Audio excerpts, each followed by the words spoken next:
ఏం కూడా ఎటు వచ్చి వెయ్యి నా కాలు కొనుక్కుంటూ వచ్చిన ఊళ్ళో సిలిండర్ ఆడలేక నీ కాలు దించుకుని వచ్చినాను నేను. సిలిండర్ అయితే అడగాకమ్మా. అన్నా మా భార్య డాక్టర్ కదిలిపోయి అంటే ఆకమ్మా కళ్ళు పోతాయన్నారు. సిలిండర్తోనే కాంచుకోమా ఏదైనా పనులు చేసుకోమా అన్నారు డాక్టర్. ఏంటి గుణ కారణం కట్లపై తెచ్చి నీ భార్యకు కళ్ళు పోవడం? సారు అంటే ఆకమ్మా కళ్ళు పోతాయన్నాడు. అవునే ఏమది? అదే గ్యాస్ వాడమ్మా కళ్ళు పోతాయి, అవి ఆపరేషన్ జరుగుతాయి, గ్యాస్ కట్టెలపై ముట్టించే అన్నాడు. ఏం కూడా నువ్వు కావాలంటే లెక్క 30,000 కాకుంటే 50,000 లెక్క తీసుకో.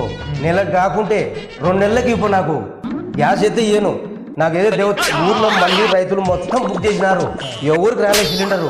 నాకైతే ఏదో శనివారం ఈరోజు నాకు దేవత మాట నా ఇంట్లో చేరుకుంది ఈ రోజు. నేనైతే ఇయ్యను. నా అనుకూల మనిషి అని అడుగుతానా? లేదు 30 మంది ఫోన్ చేశారు, రెడ్డి గారు మొత్తం మన మనిషి అని నేను అడుగుతానా? నేను ఏలేదు, అనుకూల మనిషి అని నేనేలేను. మా భార్యకు పిల్ల పుణ్యకి అలవాటు లేదు, పొయ్యిగాడ ఊపి కళ్ళు మంట నీళ్లు కట్టాయి, అలవాటు లేదు మా భార్యకు. ఏమో ఒక్కోసారి సైజు అయితే మీ భార్య పాడాలి, నా భార్య కళ్ళు అవ్వచ్చు. అట్లా కాదు, మీ భార్యకు అలవాటు, మా భార్యగా పిల్ల పుణ్యకి అలవాటు లేదు, ఊపికి ఆయనకు అలవాటు కన్ను. ఆవిడ డబ్బులు ఉండాలి నా ఊళ్ళో, బాగా ప్రపంచంలో బాగా మంచి ఉత్తమైన మనుషులు ఉండాలా. ఇట్లా నీ భార్య సుఖంగా నా భార్య నీ కళ్ళు పోవాలా? అట్లా కాదు, ఉన్నారు బాగా పిల్ల పుణ్యకి చేయలేదు పొయ్యిగాడ పని కావులే. ఎట్లా అని అడుగుతాను. మా మంచి కూడా అలవాటు తగ్గింది, నా భార్య కూడా అందులో గ్యాస్ వచ్చినాక వాయం ఊపలేకున్నది.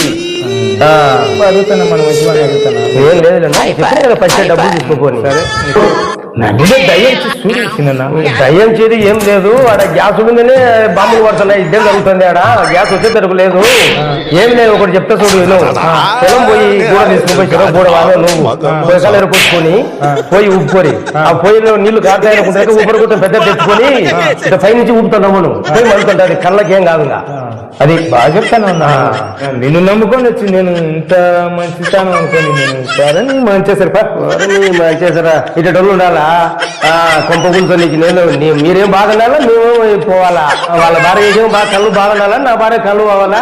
ఇటోళ్ళు సొక్క మంచి బాగా ఊళ్ళో బాగా ప్రపంచంలో బాగా ఉన్నాడు మాట సొక్క మనిషి. ఎటో వచ్చాడు దూరానికి వచ్చినాడు. నీ మంచి మంచి రైతులకి ఇయ్యలేడు. ఊళ్ళో 30 మంది అడిగితే ఇయ్యలే, నేను 30 మంది అడిగితే ఇయ్యలే. దూరానికి వచ్చినాడు చూడు పోరా నీ మంచేసరా. గ్యాస్ లేక మీ వాళ్ళ దేవత మాత్రం నాకు ఈ రోజు వచ్చింది.